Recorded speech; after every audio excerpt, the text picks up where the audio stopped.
Hi, I'm Andrew Wasson from Creative Guitar Studio. Thanks for joining me for my weekly guitar blog. It's June 28th, 2015, and this week we're going to do a lesson covering tonal note focus when you're dealing with the modes. Now, this week's question was sent in from Joey. He's out in Fairfax, Virginia, and he wrote in with this email.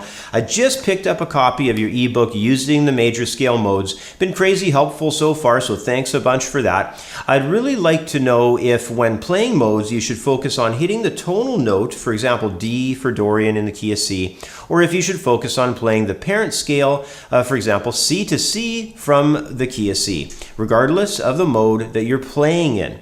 From Joey in Fairfax, Virginia, USA. Well, hey, thanks for writing in, Joey. Modal application can be one of the more confusing topics out there for guitar players. We tend to approach the use of scales a little differently from, say, piano players or some of our other musician friends. See, when it comes to us guitar players, we tend to operate much better if we apply scales from their appropriate root. This way we can effectively tie in the shape of the scale into any associated patterns that we'll be using along with the mode. So this means associated patterns for both arpeggios and the pentatonic scale. As guitar players go, we are big time pentatonic users. So for example, if I had a chord progression that promoted the use of D Dorian mode, then this also means that I could play D minor arpeggios, like triad arpeggios or minor seventh arpeggios, as well as D minor pentatonic scale. Sometimes you might even be able to play the D minor blues scale and so on. So anyway, to demonstrate all this, I've organized a few examples for you to start trying to play.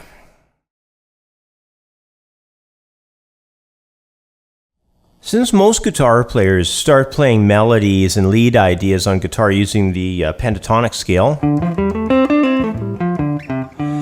it tends to generally be one of the best places to start from when applying a mode.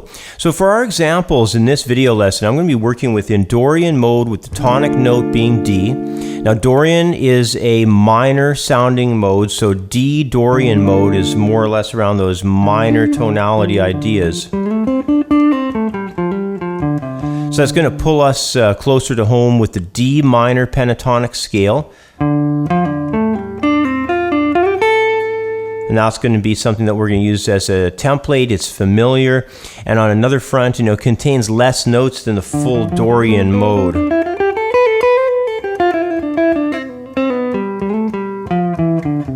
So basically, the raised sixth is the real key tone here in Dorian.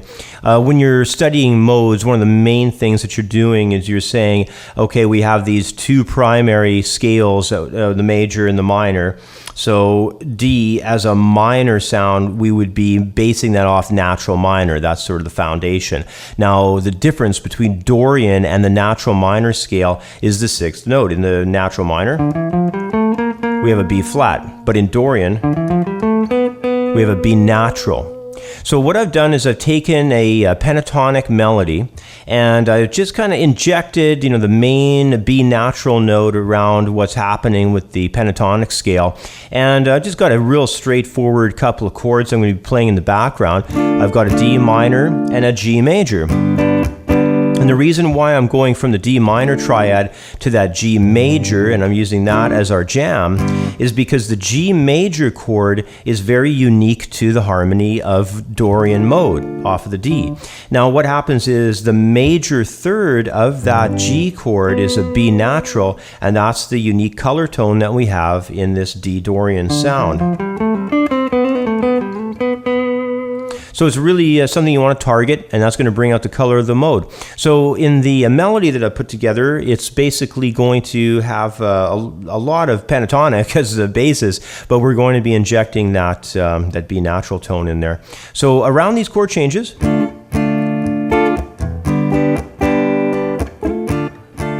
I'm going to have is I'm going to have a melody that goes like this.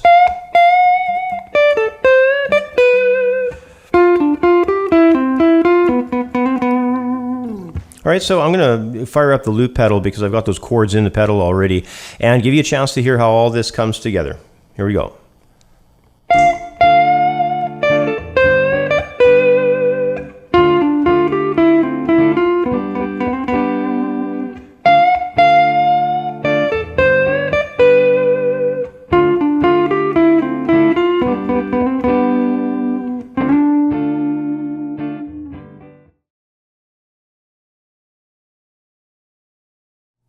Another excellent way to integrate modes is through the application of the same quality arpeggio built from the same tonic of the mode. So in our case of D Dorian,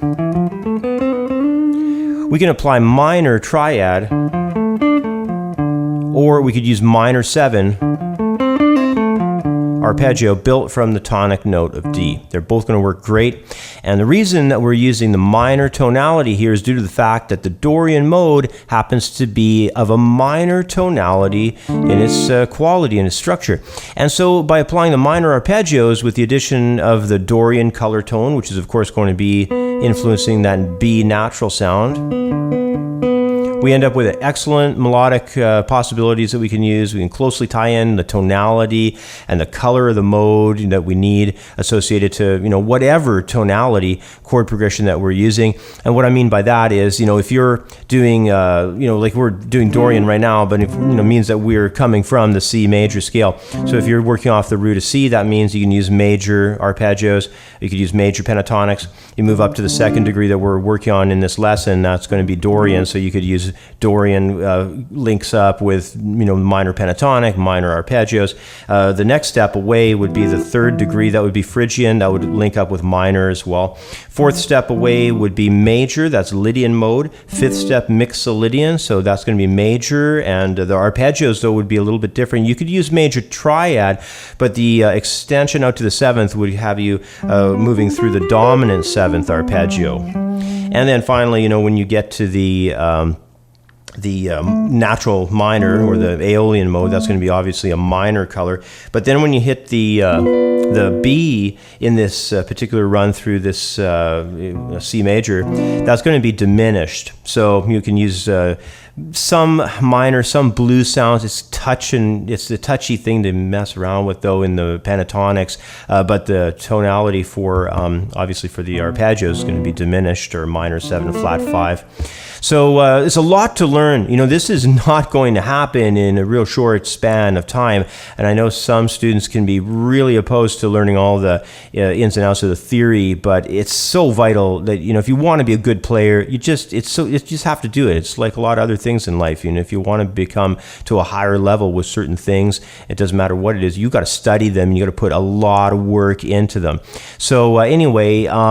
Getting back to what we're dealing with here, which is that Dorian mode sound, we're going to push through the sounds of D minor 7 arpeggios primarily with this next example that I've got. Same chord changes, just the D minor moving into the G there. And we're going to have some faster runs here. We're going to work with some 16th notes as the primary direction. You can hear how that's the first two measures. You can hear how when I did that build up, did the arpeggio, came forward into the B.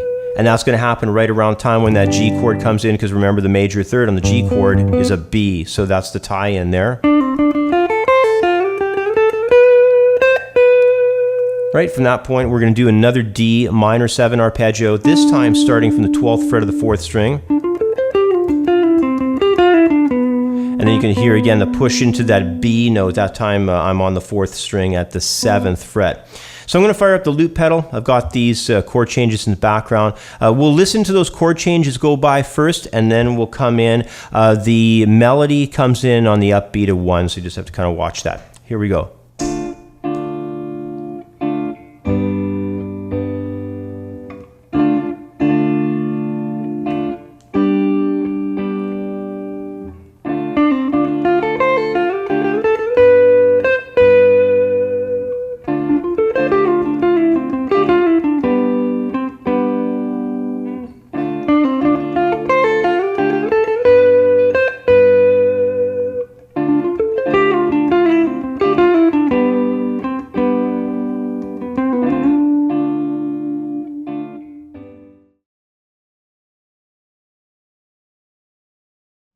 In my final example, I'm going to focus much more on the full Dorian scale use. as well as how musicians can, beef up the harmony so that the chord changes end up creating an even stronger backdrop for performing the mode under. And in my final melody line, I'm going to go and take the D minor chord that I was using, some of the previous examples there, and I'm going to extend it out to become a minor 6. Now, the reason for this is the minor 6 is built by adding on a major 6 interval to the existing minor triad, so we automatically get the Dorian Mode's unique color tone of B natural in there. I've also inverted the G major chord that we were using so that the 5th chord tone of D is in the bass. Now, this is going to create a stronger connection to the root of D, Dorian Mode, because for both those chords, we're going to have D in the bass. All right, so both those chords are going to be tied together by that D in the bass there for the root. Now, the melody here is going to focus much more on the full Dorian Mode, the complete scale.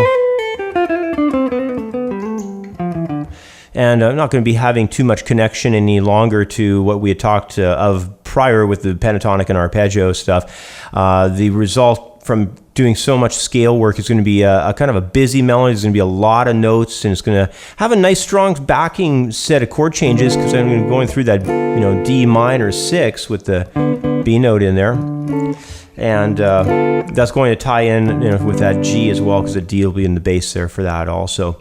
So anyway, I have those two chord changes, the D minor 6 and the G with D in the bass. And that's going to be on the loop pedal. And the melody is, I'll play it by itself initially. It sounds like this.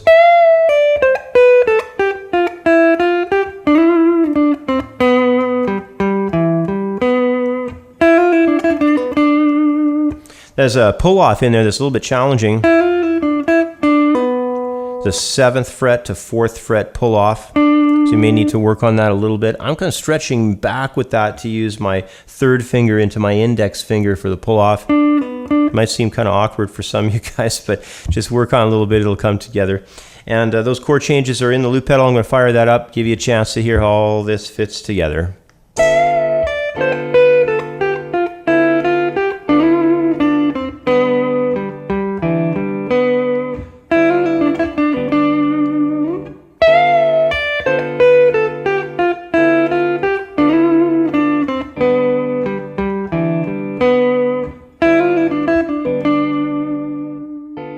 We know modal theory in itself can be hard enough to get a really good handle on, but the use of modes to create good melodies and comfortable improvising situations can take a ton of effort. But when we tie in the modes quality of major or minor directly to the associated arpeggio or the pentatonic scale, we can quickly get a strong relationship established. So the first thing that guitar players need to do is learn their modal patterns and the general theory surrounding the application of modes, then apply each mode's corresponding tonality directly at the appropriate pentatonic scale as well as those arpeggios. Over time, you'll begin coming up with some really solid melodies.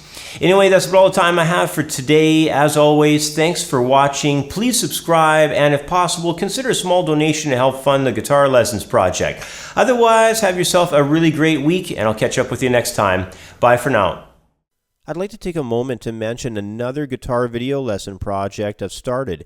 It's a unique guitar lesson approach that I'm doing online, and it's not like anything I've done before. Best of all, it's 100% free.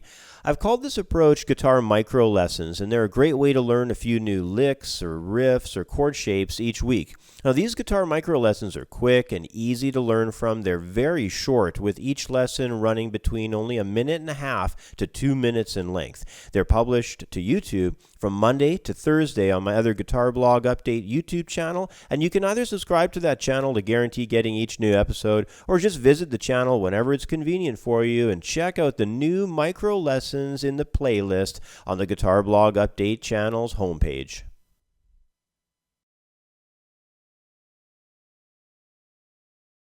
If you're interested in learning faster, making better use of your time, and practicing longer, the Accelerating Your Learning Curve ebook is for you. Over 60 pages of information on how to take control of both the way you learn and the time that you devote to your practicing. Accelerating Your Learning Curve is available for instant download in the View Our Products area at creativeguitarstudio.com.